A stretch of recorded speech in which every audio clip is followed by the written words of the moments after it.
Legionaries. There are wars fought for glory and wars fought for survival, but the cruelest war of all is the one fought against your own reflection. Rome was not invaded, it imploded. When Caesar crossed the Rubicon, Pompey fled south, trusting that time and the Senate would fight for him. He still held the fleets, the treasury, the nobility of Rome. Caesar had only the 13th Legion and destiny. The first victories struck like lightning. Ariminum, Picenum, Corfinium. Each city opened its gates without resistance, not from fear, but from memory, for Caesar had already conquered their hearts long before he conquered their walls. Within weeks, he controlled all of Italy. Pompey, unprepared for a war he believed he could not possibly lose, abandoned Rome itself. Caesar entered the city without bloodshed.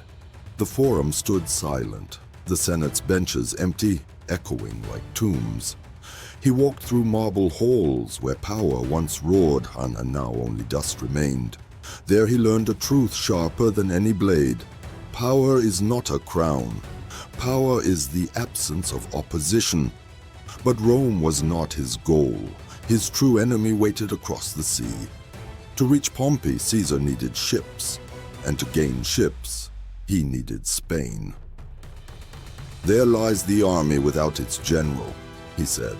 "Here stands the general without his army." The march west began. Across the Alps and the plains of Gaul, his veterans moved like a storm given human form.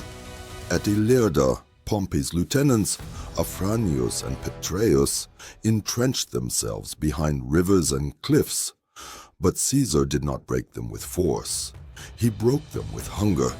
He dammed their streams, cut their supply lines, and forced their surrender without the final scream of battle. Spain bowed to him. Returning to Rome, he spoke softly. "I come not as a conqueror, but as a restorer of order." But every victory deepened the fracture. The Republic no longer had two sides. It had two Caesars, one of flesh and one of fear. In the spring of 48 before the Christ, Caesar sailed across the Adriatic with half his army. Storms tore his sails, scattered his ships, but not his resolve. He landed on the barren shores of Epirus, outnumbered, undersupplied, yet unbroken. Across the plains, Pompey's camp glittered with senators, nobles, foreign kings, a court disguised as an army. Weeks passed in a siege without end. At Dyrrachium, Pompey's engineers built walls within walls, trenches stretching like scars across the earth. His strategy was simple: starve Caesar, break his will, erase his name. But Caesar's men held where numbers failed. "Hunger fights beside you," he told them, "and hunger does not lose." One night the sky collapsed into storm. Lightning split the sea, tents tore, the gods themselves roared across the camps. By dawn, Pompey was gone, retreating inland toward Thessaly, toward Pharsalus. The morning of battle rose clear and merciless. Pompey commanded twice as many men. Legions, cavalry, archers, nobles in polished armor that gleamed like pride itself. Across the field stood Caesar's veterans, the dust of 100 wars upon their faces. Caesar rode before them. "Legionaries," he said, "today you fight not against enemies, but against the arrogance of Rome itself." A cheer rose, low and fierce, as if the earth itself answered him. The trumpets cried, arrows darkened the sky. Pompey's cavalry thundered forward on the left, but Caesar had hidden a fourth line behind his infantry, a silent wall of spears waiting in the dust.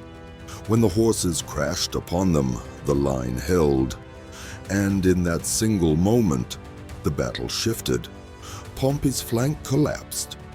Caesar advanced the center, the standards of the eagle rising through smoke like fire given wings.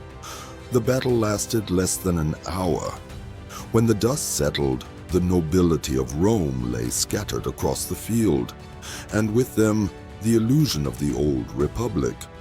Pompey fled, his cloak torn, his legacy bleeding into the sand. He sought refuge in Egypt, but the pharaoh's advisors, eager to please the rising son of Caesar, presented his severed head as a gift. Caesar looked upon it in silence. Tears blurred victory and loss until they became the same. "This was my son-in-law," he said. "He died as a Roman, and by Roman hands." The civil war was over, but peace did not return. For when one man holds all power, war merely changes its shape. Daggers would come where armies failed.